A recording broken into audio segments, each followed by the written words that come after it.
नमस्कार, मैं आनंद मोहन झा एडवोकेट आपको इस वीडियो के माध्यम से आज ये बताने का प्रयास करूंगा कि नया कानून जो लागू हुआ है भारतीय न्याय संहिता उसमें और आईपीसी के कुछ महत्वपूर्ण सेक्शन में क्या अंतर है। जैसे भारतीय न्याय संहिता के सेक्शन 8 सबसेक्शन 5 सबसेक्शन सी में 1 साल के सजा का प्रावधान है, जबकि इसका corresponding section Indian penal code में सेक्शन 67 सब सेक्शन सी था, जिसमें 6 महीने के सजा का प्रावधान था। ये इस बात को दर्शाता है कि यदि कोई व्यक्ति जिसको फाइन देना होता है, फाइन का अमाउंट कोर्ट तय करता है, कोर्ट के द्वारा फाइन का अमाउंट तय करने के पश्चात यदि वो व्यक्ति फाइन की राशि को जमा नहीं कर पाता था तो पहले उसके लिए उसको 6 महीने की सजा दी जाती थी, लेकिन अब भारतीय न्याय संहिता में इस सजा को बढ़ाकर 1 साल कर दिया गया है। इसी तरह पहले सेक्शन 117 ऑफ आईपीसी में 3 साल तक के सजा का प्रावधान था, या फाइन था या दोनों था, लेकिन अब इस आईपीसी के सेक्शन को बदलकर सेक्शन 57 ऑफ भारतीय न्याय संहिता कर दिया गया है और इसमें सजा का प्रावधान जो किया गया है उसके अनुसार 7 साल तक की सजा हो सकती है, साथ ही साथ उसको फाइन भी, जुर्माने की राशि भी भरना पड़ेगा। अब ये किस चीज के लिए है, ऐसा कि क्या करेगा कि इस प्रकार की सजा उसको मिलेगी? यदि आप किसी क्राइम को करने में मदद करते हैं, पब्लिक यदि किसी क्राइम को करने में मदद करती है और उसमें यदि 10 से अधिक आदमी इन्वॉल्व होता है तो उसके ऊपर सेक्शन 57 ऑफ बीएनएस लगेगा और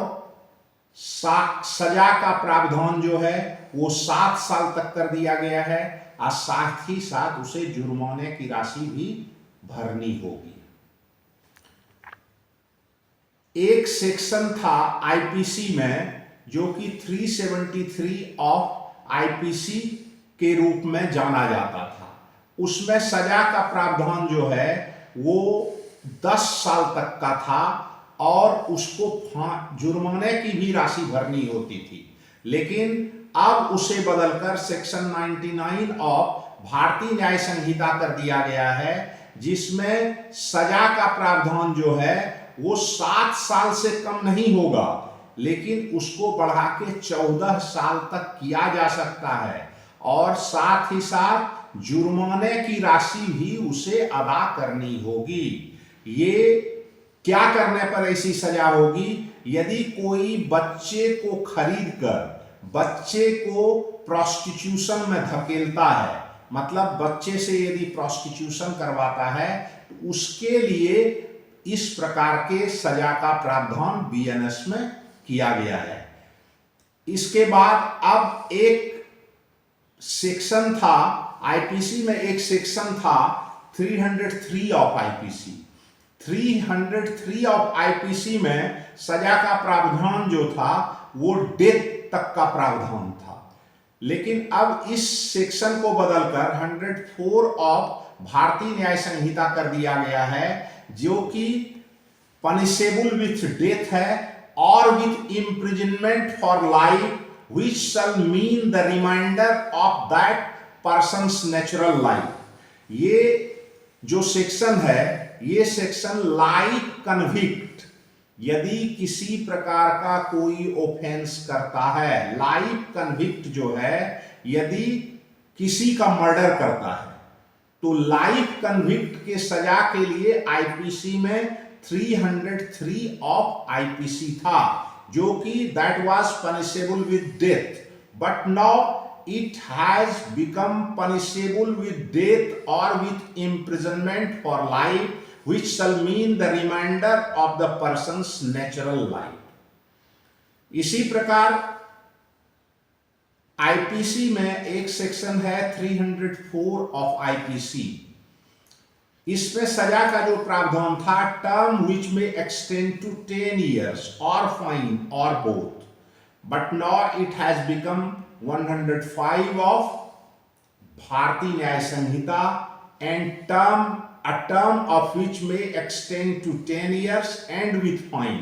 पहले जो आईपीसी था उसमें था कि 10 साल की तक की सजा हो सकती है या फाइन हो सकता है या दोनों हो सकता है, लेकिन अब जो सजा का प्रावधान किया गया है उसमें सजा जो है, सजा 10 साल तक की हो सकती है, साथ ही साथ उसको फाइन भी होगा। पहले फाइन जो था वो मैंडेटरी नहीं था या सजा मैंडेटरी नहीं था या दोनों था, लेकिन अब उसे बदलकर सजा और फाइन दोनों निर्धारित कर दिया गया है सेक्शन 105 ऑफ भारतीय न्याय संहिता में। एक सेक्शन है 304A of IPC in Indian penal code, in which imprisonment may extend to 2 years or with fine or with both। मतलब ये हुआ कि सजा 2 साल तक के लिए हो सकती है या उसमें फाइन हो सकता है या दोनों हो सकता है, लेकिन अब जो उसके लिए सेक्शन बनाया गया है 304A ऑफ आईपीसी के लिए, उसके लिए सेक्शन है 106 सबसेक्शन 1 ऑफ भारतीय न्याय संहिता। इसमें जो है, इसमें the imprisonment may extend to